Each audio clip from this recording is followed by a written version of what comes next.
व्यसनाच्या आहारी जातात, ते व्यसन काही केलेला सोडायला तयार नाही महाराज. अहो ही दारू घर विकायला लावते, ही दारू घरातलं सगळं आहे ते विकायला लावते, ही दारू स्वतःचं नाव विकायला लावते, ही दारू समाजातला मान विकायला लावते, ही दारू पत्नीचं प्रेम विकायला लावते, ही दारू बापाचं असणारं प्रेम विकायला लावते महाराज. कधीतरी डोकावलं का हो?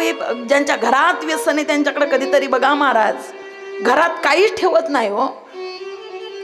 एक माता माऊली, एक छोटासा मुलगा पदरात आहे.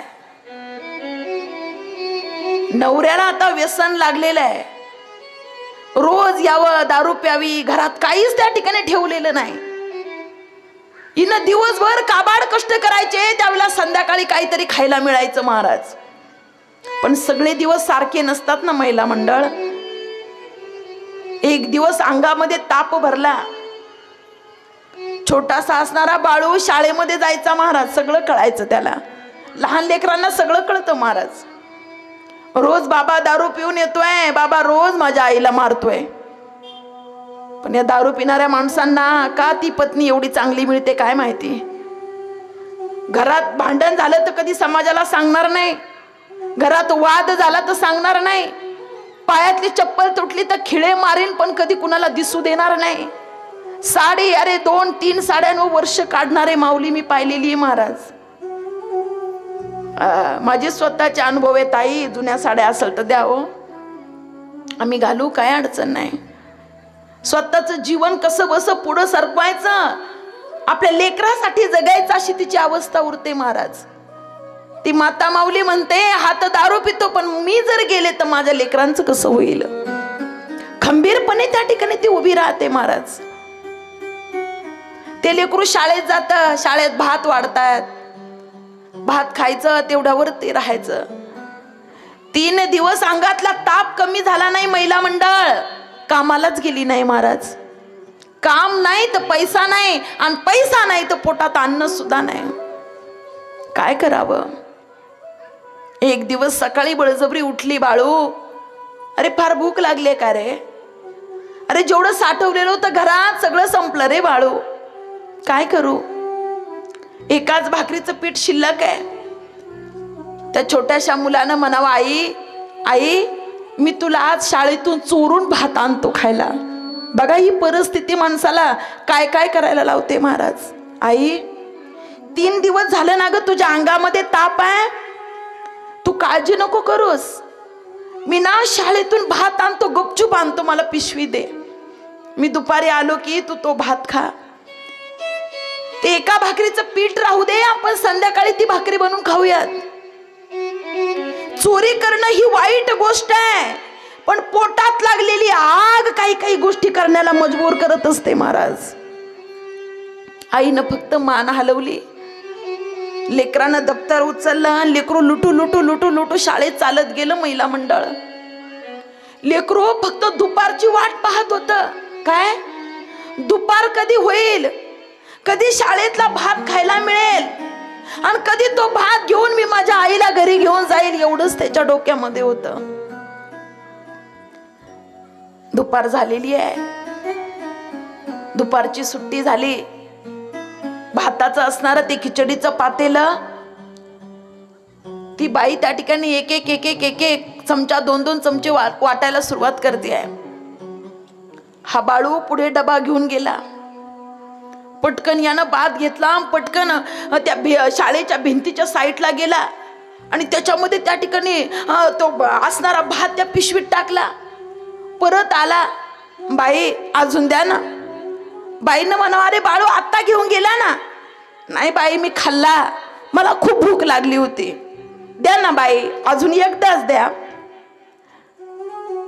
तिलाही लक्षात येत होतं लेकरू गरीब आहे, घरी काय खाल्लं नसेल, त्याच्यामुळे तिनंही तो भात दिला महाराज. शाळेतल्या गुरुजींनी ते पाहिलं, बाळू खोटं बोलून 2-2 वेळा भात घेऊन गेलाय. म्हणजे अजून सुरुवातच आहे, देण्याबद्दल काही नाही, पण मुलांनी खायला सुरुवातही केली नाही, याचं खाऊन झालं. गुरुजी त्याच्या मागे मागे गेले, त्यांनी पाहिलं, बाळू अरे कॅरी बॅग मध्ये भात घेऊन चाललाय कुणासाठी रे बाळा? त्यानं सांगितलं गुरुजी माफ करा मला, मी खोटं बोलून बाईंकडून 2 वेळा भात घेतला, गुरुजी माफ करा.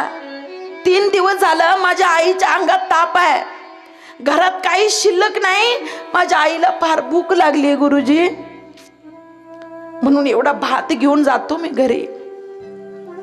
खूप वाईट वाटलं महाराज. गुरुजी म्हणतात अरे ज्यांच्याकडे सगळं आहे ती मुलं अभ्यास करत नाही, पण ज्या लेकराकडे नीट घालायला कपडे नाही, ज्या लेकराकडे नीट दप्तर सुद्धा नाही, ते लेकरू शाळेत काही शिकवलं आणि प्रश्न विचारला की पहिलं बोट वरती करतंय. बाकीच्या काहीच गोष्टी याच्याकडे नाही, परंतु बुद्धी भगवंताने याला दिलेली आहे. गुरुजी म्हणतात बाळू काळजी नको करूस, यातला तू भात खाऊ नको, तुझ्या आईला घरी घेऊन जा आणि माझा डब्बा तू आज खा. अरे तुझ्यासारखा हुशार विद्यार्थी मिळणं हे माझं सुद्धा भाग्यच आहे. गुरुजींनी स्वतःचा डब्बा त्या छोट्याशा मुलाला दिला महाराज. भुकेलेल्या लेकरानं मटमट मटमट तो पटपट घास त्या ठिकाणी खाऊन घेतले सगळ्याला, आणि तो भात घेऊन ते छोटस लेकरू आता घरी आलं महाराज. ज्यावेळेला लेकरू घरी आलं ना, तो भात, आई बघ मी तुझ्यासाठी भात आणलाय. आई म्हणते बाळा मी एक भाकरी बनवते ना.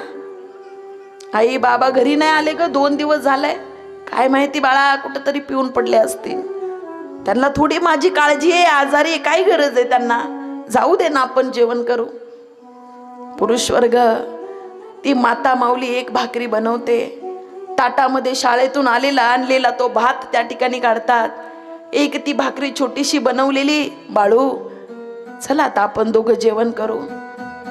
अहो एक घास तोंडात टाकणार, एक घास त्या लेकराला भरवणार, तेवढ्यामध्ये तो पायात पाय अडकत तिचा नवरा तिचा पती त्या ठिकाणी दारात येतो. काय ग एकटीच गिळतेस काय? पोरगही तसंच तूही तसंच. 2 दिवस झालं घरी आलो नाही तर तपास केला नाही, मला सोडून कसे खाता ते मीच बघतो. महाराज ते ताट असं पायानं लाथाळून दिलं महाराज त्यानं. मी सांगितलं ना हा कली त्या दारूमध्ये राहतो, काही त्या ठिकाणी नातं गोतं शिल्लक ठेवत नाही महाराज, कारण दारूमध्ये त्याची राहण्याची जागा परीक्षित राजाने त्याला दिलेली आहे. सगळं भान त्या ठिकाणी विसरून गेलेलं आहे. अरे ज्यावेळेला ताट लाथाळून दिलं, भात एकीकडं ती भाकरी एकीकडं, पोटात लागलेली भूक, त्या बाईनं महाराज तिला रडता सुद्धा येत नव्हतं छोट्या लेकराच्या समोर. रडावं तर माझं लेकरू काय विचार करल, हा विचार करून पोरग बाहेर गेलं तरी पदर असा तोंडामध्ये तिनं टाकला आणि ठुसमुसून त्या ठिकाणी रडू लागली महाराज. तसाच तो त्या ठिकाणी पाय अडकत त्या ठिकाणी निघून गेला. या छोट्याशा लेकरानं पडलेला भात त्या ठिकाणी उचलला, ती भाकरी उचलली, पाण्यानं ती भाकरी धुतली महाराज. पाण्यानं तो भात धुतला आणि पातेल्यामध्ये छोटं थोडंसं पाणी घेऊन तो भात आणि ती भाकरी त्याच्यामध्ये टाकली, ते कुस्करलं आणि 2 जण खाऊ लागले महाराज. सांगेन मी तुम्हाला, अरे दारू प्याली तर किडनी फुटेल, गुटखा खाल्ला तर तोंड फुटेल, पण हे सगळं सोडून जर पंढरीची वारी केली तर आयुष्यातलं बंधनच तुटेल महाराज. बस अहो नशा करायची तर परमनंट करायची महाराज. ही रात्री पिल्यानंतर सकाळी उतरून जाते, याचा काय उपयोग आहे? एक सांगू का, भगवंताच्या नामाची सुद्धा नशा आहे आणि ती सुद्धा नशा आहे, पण फरक आहे का? ती नशा केली की नावाची बर्बादी आहे आणि ही नशा केली की नाव त्या ठिकाणी अजरामर होत आहे महाराज.